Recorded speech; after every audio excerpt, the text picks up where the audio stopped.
वो लोहे की बना दी है जी फैंसी टाइम में। आपने भी देखी होगी कनाट प्लेस, साकेत इलाका, जितना भी स्टैंड इलाका है सब में वही चल रही है। अब यहाँ वजन का काम है तो इस मारे लकड़ी वाली रिक्शा चल रही है, बाकी साकेत इलाके में सब वही चल रही है CNG। नहीं आपत्ति ऐसा नहीं है, जैसे 2000 का रिक्शा बनाया 1000 दे दिया, आपत्ति भाई मैं 2 दिन बाद या 8 दिन बाद दे दूंगा, ऐसा आपत्ति मनी भी निकल जाए। सब जान पहचान को होता है रिक्शा मालिक जो भी हो, ये बात है। रोजगार देने की ये श्रृंखला यहीं खत्म नहीं होती, ये पहुंचती है रिक्शा मिस्त्री तक।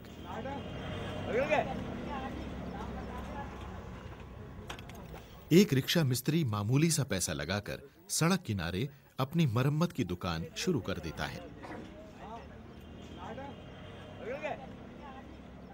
सामान में सामान होता है, कैंची है, चिमटा है, फ्राइवील है, हैंडल है, चैन है, गाड़ी है, लाइन है, फ्रेम है, पटली है, धुरा है, बैरिंग है, क्लिप है। यही है कि बस अपने लगा बंदा काम है, समझिए। तेरे मेरे आगे हाथ नहीं बढ़ाते हैं, बच्चों को गुजारा हो रहा और क्या बात है। जहां 1 लाख से ज्यादा पूंजी लगाने पर सिर्फ एक ऑटो रिक्शा चालक को रोजगार मिलता है, वहीं 1 लाख की पूंजी से कम 30 रिक्शा चालकों को रोजगार मिलता है। यही इसका एशियाई चरित्र है और यही इसका जादू है। रिक्शे का जन्म 1870 में जापान में हुआ था, लेकिन भारत में रिक्शे को लाने वाले अंग्रेज थे। 1880 में रिक्शे ने भारत में पहली बार शिमला में कदम रखा था। उस वक्त रिक्शे में 2 ही पहिए होते थे और ये दोनों पहिए लकड़ी के बने होते थे। शुरू में रिक्शा निजी वाहन था। संपन्न व्यक्ति अपने परिवार के लिए रिक्शे रखते थे और इसे चलाने के लिए नौकर होते थे, लेकिन बाद में रिक्शा सार्वजनिक वाहन बन गया।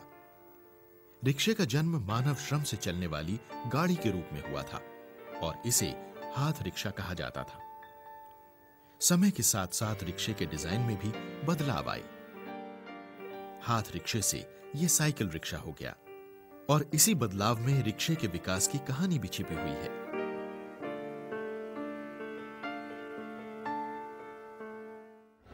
खासकर हाउसवाइफ्स के लिए सबसे ज़रूरी है। जैसे हस्बैंड लोग सुबह कन्वेंस लेकर चले जाते हैं, ज़रूरी नहीं कि हर एक हाउसवाइफ के पास अपनी पर्सनल कन्वेंस हो पीछे से।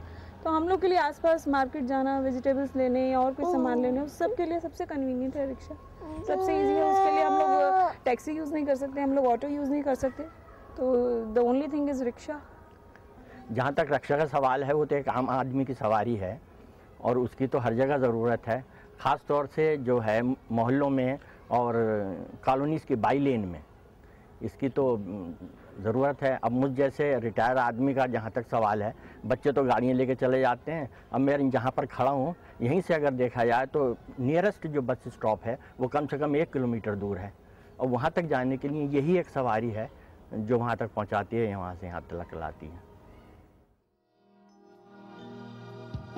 ये न सिर्फ छोटी दूरी का वाहन है, बल्कि ये सामान लाने ले जाने का सबसे सुलभ साधन भी है। लेकिन इसकी उपयोगिता बस यहीं तक सीमित नहीं है। मोटर गाड़ियों से दिन रात निकलने वाले जहरीले धुएं का मुकाबला भी इसी रिक्शा के जरिए किया जा सकता है। रिक्शा पूरी तरह से प्रदूषण रहित है, न इसे पेट्रोल की जरूरत है और न ही डीजल की। इसीलिए ये पेट्रोलियम पदार्थों पर खर्च होने वाली देश की बहुमूल्य विदेशी मुद्रा भी बचाता है। रिक्शे की अपनी अर्थव्यवस्था है। ये देश के दीर्घकालीन विकास में काफी योगदान दे सकता है, लेकिन इसकी तमाम उपयोगिताओं के बावजूद इसे अवांछनीय घोषित किया जा रहा है। इसके अस्तित्व पर ही सवाल उठाया जा रहा है। आधुनिकता ने रिक्शे को जन्म दिया, लेकिन आज इसी आधुनिकता का नया संस्करण इसे खत्म करने पर तुल गया है। रिक्शे पर कई तरह के इल्जाम लगाए जाते हैं। कहा जाता है कि रिक्शा अमानवीय है, इसमें एक इंसान दूसरे इंसान को ढोता है। लोकतांत्रिक व्यवस्था में इस क्रूरता के लिए कोई जगह नहीं है। शहरों में लगने वाले बड़े बड़े ट्रैफिक जामों के लिए भी रिक्शे को दोषी ठहराया जाता है। रिक्शा अपनी कम गति की वजह से बड़ी बड़ी सड़क दुर्घटनाओं का कारण भी माना जाता है। यह भी कहा जाता है कि रिक्शा गांव के अनपढ़ और गंवार लोगों को शहर आने के लिए उकसाता है।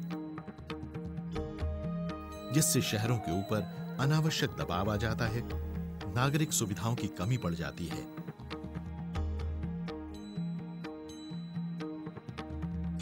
ये लोग जहां रहते हैं वहां गंदगी और गरीबी के द्वीप बन जाते हैं और इस तरह पूरी व्यवस्था रिक्शे के खिलाफ काम करने लग जाती है, चाहे वो पुलिस हो या फिर प्रशासन। सबकी कोशिश है रिक्शे को शहर से बाहर धकेला जाए।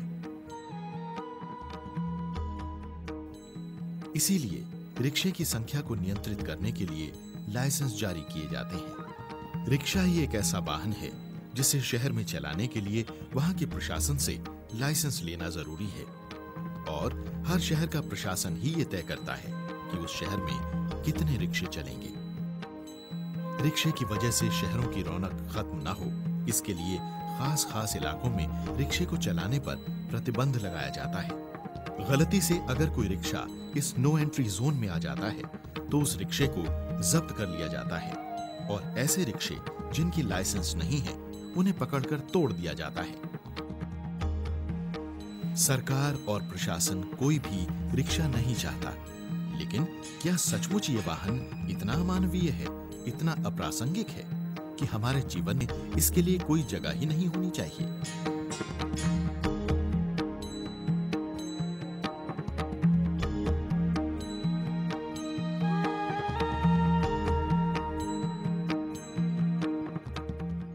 देखिए, मानवीयता और अमानवीयता जो है वो किसी भी समाज के आर्थिक सामाजिक चीज़ों से जुड़ा होता है।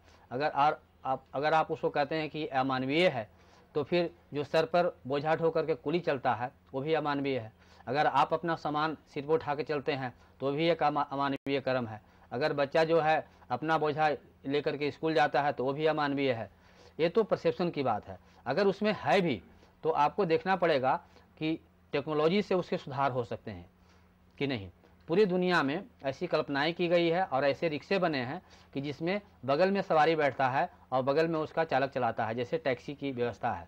तो ऐसे टेक्नोलॉजी की विकास हम कर सकते हैं। कोई चीज़ मानवीय है या नहीं, उसका फैसला वो दो लोग करें जो कि उसका उपयोग कर रहे हैं और जो उसे चला रहा है। रिक्शे पे जो बैठा है और रिक्शे को जो चला रहा है, वो दो लोग उसका फैसला करें। और मुझे लगता है कि अगर जो व्यक्ति उसे चला रहा है वो नहीं सोचता कि ये अमानवीय है, तो मेरा आपका ये मानना कि वो अमानवीय है एक तरह का बाहरी दोषारोपण है। इसमें कोई शक नहीं है कि एक अच्छे समाज में जहाँ सब किस्म की सुविधा हो, जहाँ सबके लिए एक गरिमापूर्ण जीवन हो, वहाँ तमाम किस्म की चीज़ों की गुंजाइश नहीं होनी चाहिए। उसमें शायद रिक्शा भी एक होगा। लेकिन जिस समाज में इतनी बेरोजगारी है, जहाँ इतनी बदहाली है, वहाँ रिक्शा एक मेहनत से अपनी रोजी रोटी कमाने का प्रतीक है। रिक्शे को अमानवीय कहना मानव श्रम की गरिमा से इनकार करना है। ये एक उपनिवेशी सोच है जो रिक्शे के खिलाफ इस तरह के विचार बुनती है और रिक्शे को सड़क पर रुकावट के रूप में देखती है। एज अ साइंटिस्ट मैं आपको बता सकती हूँ कि ये बिल्कुल ही गलत धारणा है, क्योंकि एक्सीडेंट की सबसे बड़ी वजह होती है स्पीड।